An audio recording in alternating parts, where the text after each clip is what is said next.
오늘 본문은 에베소서 1장 첫 절입니다. 바울이 에베소 교인들에게 편지를 쓰면서 인사를 하는데 이렇습니다. 하나님의 뜻으로 말미암아 그리스도 예수의 사도된 바울은 에베소에 있는 성도들과 그리스도 예수 안에 있는 신실한 자들에게 편지하노니 그랬습니다. 여러분, 여기서 바울은 자신을 어떻게 소개합니까? 뭐라고? 그리스도 예수 안에서 사도된 바울은. 바울은 자신이 사도다라고 소개를 하고 있습니다. 여러분, 바울이 사도입니까? 성경을 좀 아는 분들은 좀 멈칫하죠? 우리가 아는 사도는 12사도죠. 누가복음 6장에 보면은 이때 예수께서 기도하시러 산으로 가사 밤이 새도록 하나님께 기도하시고 밝음에 그 제자들을 부르사 그 중에 12를 택하여 사도라 칭하셨으니, 그 중에 12를 택하여 사도라 칭하셨으니 그랬습니다. 이들이 사도죠. 그 중에 가룟 유다가 예수님을 배반하고 목매어 자살했습니다. 그래서 예수님이 승천한 후에 가룟 유다를 대신할 사도를 세우면서 베드로가 사도의 자격을 이렇게 말합니다.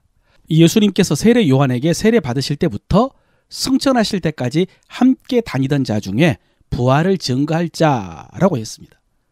그래서 추천받은 사람이 요셉과 마띠아였는데 그 중에서 제비를 뽑아서 마띠아가 12사도 속에 들어갔습니다. 그래서 바울은 사도가 아니라고 볼 수도 있습니다. 실제로 초대교회 당시에 바울의 사도권을 부정한 사람들이 있었습니다. 고린도전서 9장 1절에서 바울이 이렇게 말합니다. 내가 자유인이 아니냐? 사도가 아니냐? 예수 우리 주를 보지 못하였느냐? 주 안에서 행한 나의 일이 너희가 아니냐? 이렇게 말합니다. 내가 사도가 아니냐? 왜 이런 말을 했을까요? 사도권을 부정하는 사람이 있었다는 것입니다. 성경에 보면은 이런 말씀이 정말로 많습니다. 그리고 바울은 그때마다 강력하게 반박을 하면서 자신의 사도됨을 주장을 합니다. 여러분, 바울이 자신을 사도라고 주장하는 이유는 자신의 권위를 내세우려고 그런 것이 아닙니다. 명예 때문도 아니고요. 대접받으려고 한 것도 아닙니다. 바울이 자신을 사도라고 주장하는 이유는 자신이 전한 복음의 정통성을 지키려고 그런 것입니다. 지난번에 말씀드린 것처럼 이 복음의 정통성, 또 사도의 정통성은 예루살렘 교회의 인정을 통해서 얻게 됩니다. 예루살렘 교회의 사도들이, 장로들이 예수님의 제자들이고 예수님에게 직접 배웠기 때문이죠. 여러분, 바울이 전한 복음은 진짜 복음이었습니다. 진짜 죄사함 받는 복음, 진짜 생명 얻는 복음, 진짜 천국 가는 복음이었습니다. 그런데 그 복음이 예루살렘 교회의 인정을 받지를 못하면 그 복음이 무효가 됩니다. 바울의 자기 주장일 뿐입니다. 그러면 사람들은 바울이 전한 말씀을 복음으로 들을 수도 없고, 그리고 그들의 모임은 교회가 되지를 못합니다. 그래서 바울이 그렇게 기를 쓰고 자신의 사도됨을 주장하고 변증했던 것입니다. 그런데 여러분, 다시 바울이 사도냐? 여러분, 사도라는 단어는 헬라어로 아포스톨로스라고 해서 보냄을 받은 자라는 뜻입니다. 어떤 임무, 사명을 받고 보냄을 받은 대사, 특사 같은 사람을 지칭하는 일반 명사입니다. 제가 일반 명사라고 한 것은 다른 사람에게도 사용할 수 있는 명칭이란 뜻입니다. 일반적으로 사용하는 명칭입니다. 그런데 앞서 말씀드린 것처럼 교회 안에서 사도는 12사도를 가리키는 고유명사처럼 사용이 되었습니다. 그래서 예수님이 세우신 12사도와 마띠아만 사도라고 할 수가 있었습니다. 그런데도 바울이 자신을 사도라고 주장하는 이유가 뭡니까? 그 근거가. 아까 1절에서 이렇게 말했습니다. 하나님의 뜻으로 말미암아 그리스도 예수의 사도된 바울은. 바울이 주장하는 근거가 뭡니까? 하나님의 뜻으로 말미암아. 여러분, 이 말씀은 바울이 사도된 것이 사람의 뜻이 아니었다는 의미입니다. 내 의지, 내 결정, 내 계획이 아니라 하나님의 의지였고 하나님의 결정이었고 하나님의 계획이었다는 것입니다. 또 내가 사람들에게 인정받고 사람에게 임명받고 사람에 의해 보냄받은 것이 아니라는 의미입니다. 하나님으로부터 부름받았고 하나님으로부터 보냄받았다는 것입니다. 바울이 다른 편지를 쓸 때도 항상 가장 먼저 이것을 말했습니다. 갈라디아서 1장 1절도요. 사람에게서 난 것이 아니요 사람으로 말미암은 것도 아니요 오직 예수 그리스도와 그를 죽은 자 가운데서 살리신 하나님 아버지로 말미암아 사도된 바울은 그랬습니다. 하나님 아버지로 말미암아 사도된 바울. 이것이 바울이 자신을 사도라고 주장하는 가장 큰 근거입니다. 또 앞서 고린도전서 9장 1절에서 바울이요, 내가 사도가 아니냐? 내가 주를 보지 못하였느냐? 그랬습니다. 사람들이 사도의 자격으로 주님을 직접 본 사람이어야 된다라고 공격을 하니까 나도 주님 직접 만났다, 나도 주님께 보냄 받았다라고 주장을 하는 것입니다. 여러분, 바울이 언제 주님 만났죠? 언제 주님께 보냄을 받았습니까? 다메섹 도상에서 만났죠. 사울아 사울아, 네가 어찌하여 나를 박해하느냐? 주여 누구시니까? 나는 네가 박해하는 예수라 라고 하면서, 들어보십시오, 일어나 너의 발로 서라. 내가 너에게 나타난 것은 네가 나를 본 것과 장차 내가 너에게 나타날 일에 너로 종과 증인을 삼으려 함이니, 이스라엘과 이방인들에게 내가 너를 구원하여 그들에게 보내어 그들의 눈을 뜨게 하여 어둠에서 빛으로, 사탄의 권세에서 하나님께로 돌아오게 하고, 죄사함과 나를 믿어 거룩하게 된 무리 가운데에서 기업을 얻게 하리라 하더이다 그랬습니다. 바울이 주님을 만났습니다. 주님이 바울에게 나타났습니다. 주님이 바울을 종과 증인으로 삼으셨습니다. 그리고 주님께서 보내셨습니다. 바울은 주님에게 보냄을 받았습니다. 이것을 근거로 바울이 자신도 사도라고 증거하는 것입니다. 내가 사도가 아니냐? 내가 주를 보지 못하였느냐? 라고 반박을 하는 것이죠. 그리고 갈라디아서에 보면은 바울이 1차 전도여행을 마치고 바나바와 함께 예루살렘에 간 이야기를 합니다. 하나님의 계시를 따라 예루살렘에 가서 예루살렘의 사도와 장로들에게 자신이 이방인들에게 전파한 복음을 설명했다고 했습니다. 왜 그렇게 했느냐? 앞서 말씀드린 것처럼 예루살렘 교회로부터 자신이 전한 복음의 정통성을 인정받으려고요. 그렇게 해서 이방인의 믿음이 인정을 받고 이방인의 교회도 인정받으려고 그렇게 했다고. 자신의 수고가 헛되지 않게 하려고 그렇게 했다고 그랬습니다. 그렇게 했을 때에 예루살렘 교회의 사도들과 장로들도 인정을 해주었다고 그랬습니다. 바울의 복음에 더하거나 빼지 않았다고 그랬습니다. 갈라디아서 2장 7절 8절입니다. 도리어 그들은 예루살렘의 사도들과 장로들입니다. 베드로와 야고보, 요한. 내가 무할례자들에게 복음 전함을 맡은 것이 베드로가 할례자들에게 맡음과 같은 것을 보았고, 베드로에게 역사하사 그를 할례자의 사도로 삼으신 이가 또한 내게 역사하사 나를 이방인의 사도로 삼으셨느니라 그랬습니다. 여러분, 예루살렘 교회가 바울의 사도됨을 인정해 주었습니다. 베드로와 야고보가 바울을 이방인의 사도로 인정해 주었습니다. 그러나 그들에게 임명받은 것은 아니라는 것입니다. 사람에게 임명받은 거 아니다. 누구에게 임명받았습니까? 누구에게 보냄을 받았습니까? 하나님께 임명을 받았다고, 주님께 보냄을 받았다라고 주장을 하는 것입니다. 그런데 여러분, 그럼에도 불구하고 교회 안에는 바울의 사도됨을 인정하지 않은 자들이 있었습니다. 바울이 세운 교회의 성도들 중에도 이들의 주장에 동조하거나 흔들리는 자들이 있었습니다. 뿐만 아니라 여러분, 바울 자신도 자신이 사도의 자격이 없다는 것을 알았습니다. 왜 그랬을까요? 고린도전서 15장 9절입니다. 나는 사도 중에 가장 작은 자라. 나는 하나님의 교회를 박해하였으므로 사도라 칭함받기를 감당하지 못할 자니라. 바울의 과거, 교회를 박해했던 과거 때문에 바울은 스스로 사도의 자격이 없다고 생각을 했습니다. 내가 이전에 유대교회에 있을 때에 하나님의 교회를 심히 박해하여 멸하였다고 했습니다. 내가 전에 비방자요, 박해자요, 폭행자였다고. 성도들을 잡아다가 고문해가지고 그들로 배교하게 만들었다고. 나는 성도들 중에 지극히 작은 자보다 더 작은 자라고. 죄인 중에 내가 괴수였느니라 그랬습니다. 특히 여러분, 스데반을 죽이는 데 앞장섰던 바울의 과거, 그 과거는 주홍글씨처럼 지워지지 않았을 것입니다.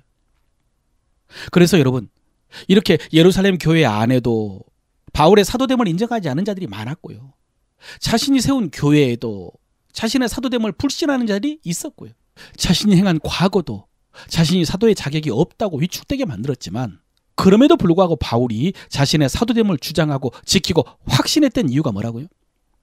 하나님의 뜻으로 말미암아 사도가 되었기 때문에, 하나님께서 뜻이 있다고 하셨기 때문입니다. 여러분, 바울은 이렇게 다른 사람의 평가와 인정에 흔들리지 않았습니다. 또 자신의 부끄러운 과거, 잊을 수 없는 자신의 기억, 자신의 허물 때문에 포기하지 않았습니다.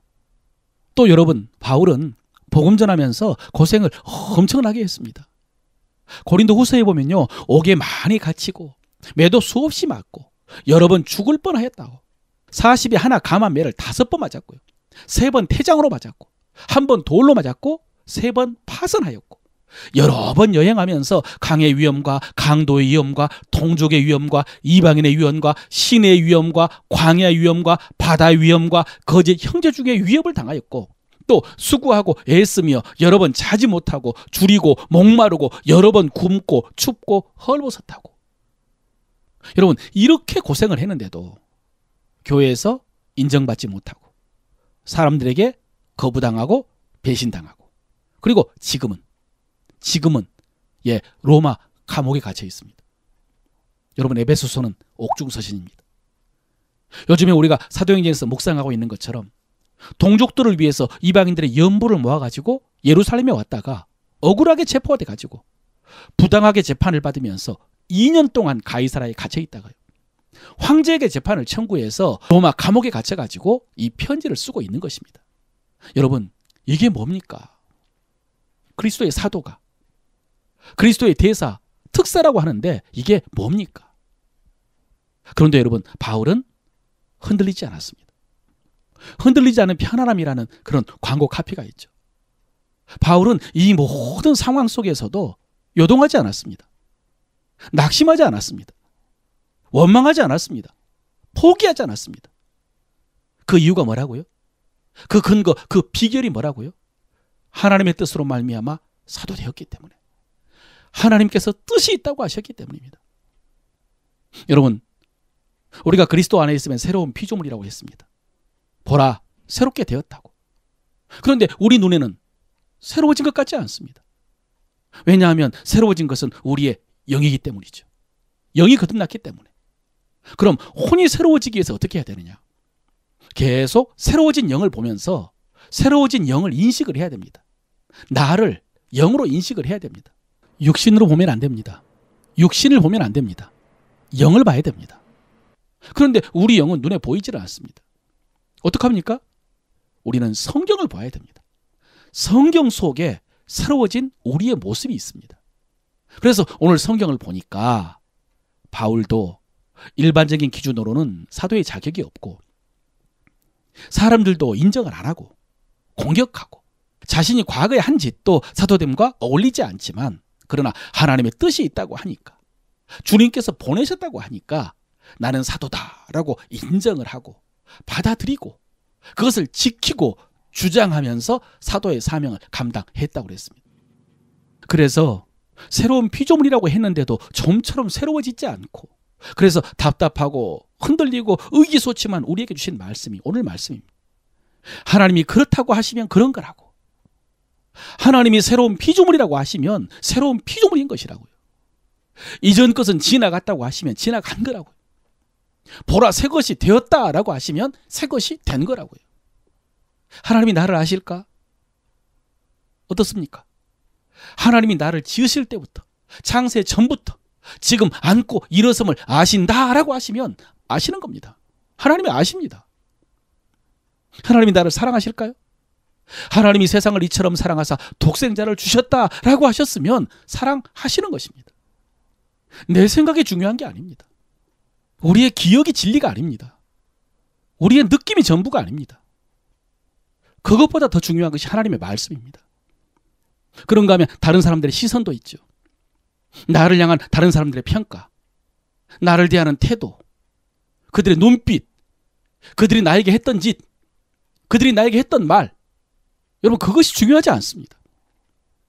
우리는 그 모든 것을 물리치고 하나님의 말씀을 붙잡아야 됩니다. 진리의 말씀을 붙잡아야 됩니다. 하나님이 의롭다고 하시면 의로운 것입니다. 하나님이 존귀하다고 하시면 존귀한 것입니다. 하나님께서 책임지신다, 함께 하신다, 떠나지 않겠다라고 하시면 그런 것입니다. 주님이 내가 너를 이방에 보내노라 하시면 사도인 것입니다. 하나님께서 뜻이 있어서 불렀다라고 하시면 우리가 감당할 일이 있는 것입니다. 여러분, 오늘 사도, 아포스톨로스라는 단어가 보냄을 받았다라는 뜻이라고 했습니다. 그런데 보냄을 받았다라는 말씀 앞에서 생각나는 두 사람이 있습니다. 먼저는 요셉입니다. 아시죠? 형들에게 배신당해서 애굽의 노예로 팔려갔지만 하나님의 은혜로 총리가 되었죠. 그 발 앞에 엎드려서 떨고 있는 형들에게 요셉이 했던 말입니다. 창세기 45장 5절이죠. 당신들이 나를 이곳에 팔았다고 해서 근심하지 마소서. 한탄하지 마소서. 하나님이 생명을 구원하시려고 나를 당신들보다 먼저 보내셨나이다. 하나님이 생명을 구원하시려고 나를 먼저 보내셨다고요. 나는 당신들에 의해서 팔려온 자가 아니라 하나님에 의해서 보냄을 받은 자라고. 아포스톨로스죠. 그런가 하면 예수님이 제자들과 함께 예루살렘에 가셨을 때 나면서부터 소경된 자를 보셨습니다. 제자들은 저 사람이 소경된 것이 누구의 죄 때문이냐고, 자기 죄 때문이냐고, 부모의 죄 때문이냐고 이렇게 물었는데 예수님께서는요, 요한복음 9장 3절입니다. 예수께서 대답하시되 이 사람이나 그 부모의 죄로 인한 것이 아니라 그에게서 하나님이 하시는 일을 나타내고자 하심이라 그랬습니다. 하나님이 하시는 일을 나타내려는 하나님의 뜻이 있었다고요. 그래서 진흙을 이겨서 눈에 바르시고 이렇게 말씀하셨습니다. 9장 7절이죠. 이르시되 실로암 못에 가서 씻으라 하시니 실로암은 번역하면 보냄을 받았다는 뜻이라. 이에 가서 씻고 밝은 눈으로 왔더라. 히브리어로 실로암, 보냄을 받았다는 뜻이더라. 보냄을 받았다. 헬라어로 아포스톨로스, 사도, 보냄을 받은 자. 이 나면서부터 소경된 자도 하나님이 하시는 일을 위해서 보냄을 받았다는 의미입니다. 여러분, 애굽의 노예로 팔려간 요셉이 사실은 하나님의 보내심을 받았다면, 날 때부터 소경된 사람이 하나님이 하시는 일을 나타내기 위해서 보냄을 받았다면 우리는 어떨까요? 지금 우리가 있는 곳, 우리 가정, 우리 일터, 우리 교회로 우리도 보냄을 받지 않았을까요? 그곳에서 우리에게 맡겨진 일, 우리 곁에 있는 사람들에 대한 하나님의 뜻이 있지 않을까요? 요셉을 보내시고 소경을 보내시고 바울을 보내시고 사도들을 보내신 하나님께서 우리도 보내지 않으셨을까요? 우리도 보냄받은 사람이 아닐까요? 아닐까요가 아니라 맞죠. 아멘이죠. 우리도 보냄을 받았겠죠. 우리에 대한 하나님의 뜻이 있었겠죠. 그래서 나도 뭐라고요? 나도 사도다. 나도 보냄을 받았다. 사랑하는 성도 여러분, 하나님의 이 부르심과 보내심을 인정하고 받아들이고 확신하면서 사명을 감당하시길 바랍니다. 이렇게 그리스도 안에서 자신을 새롭게 인식한 사람은 다른 사람에 대한 인식도 달라집니다. 자신이 하나님의 뜻으로 말미암아 사도되었다라고 한 바울이 편지를 받은 사람들에게는 뭐라고 했습니까? 1절 하반절이죠. 에베소에 있는 성도들과 그리스도 예수 안에 있는 신실한 자들에게 편지하노니 그랬습니다. 에베소에 있는 성도들이라고. 여러분, 이 성도라는 단어는 헬라어로 하기오스라고 하는데 영어로는요 세인트입니다. 세인트 뭐죠? 성인, 성자. 여러분 한번 따라 하시겠습니까? 나는 성자다. 나는 성인이다. 어색하시죠? 성도는 좀 낫습니다. 그러나 마찬가지입니다. 여러분, 길게 설명할 수는 없지만은 이 성도라는 뜻이 단지 고별된 무리가 아닙니다. 좀 더 특별하고 존귀하고 거룩한, 그리고 신적인 의미가 있는 호칭입니다. 바울은 고린도 교회에 편지할 때도 그들을 향해서 성도라고 했습니다. 여러분, 제가 얼마 전에 사도행전 강해 때도 말씀드렸습니다마는 고린도 교인들이 어떤 교인들이었습니까? 얼마나 이기적이고 얼마나 교만하고 얼마나 강팍했습니까? 바울에게 얼마나 못되게 했습니까? 바울의 심령을 편하지 못하게 한 사람들입니다. 바울의 심령이 편하지를 못해가지고 복음의 문이 열렸지만은 전도하지 못하게 했던 사람들이 고린도 교인들이었습니다. 여러분, 그들이 복음을 제대로 알았습니까? 그들의 행실이 온전했습니까? 그들이 예배를 제대로 드렸습니까? 그런데도 바울은요, 그들을 향해서 분명하게 이렇게 고백을 합니다. 고린도에 있는 하나님의 교회, 곧 그리스도 예수 안에서 거룩하여지고 성도라 부르심을 받은 자들에게 그랬습니다. 여러분, 누구에게 성도라고 부름을 받았을까요? 하나님에게겠죠. 어떻게 하나님께 성도라고 부름을 받았을까요? 그리스도 안에서 거룩해졌기 때문입니다. 여러분, 그렇습니다. 하나님이 성도라고 불러주시면 그런 겁니다. 성도입니다. 하나님이 거룩하시다라고 하면 거룩한 것입니다. 그렇다고 하나님께서 그냥 마음대로 그렇게 부르신 것이 아닙니다. 대가를 치르셨죠. 죄 없으신 주님께서 우리 대신 죄와 십자가를 당하셨습니다.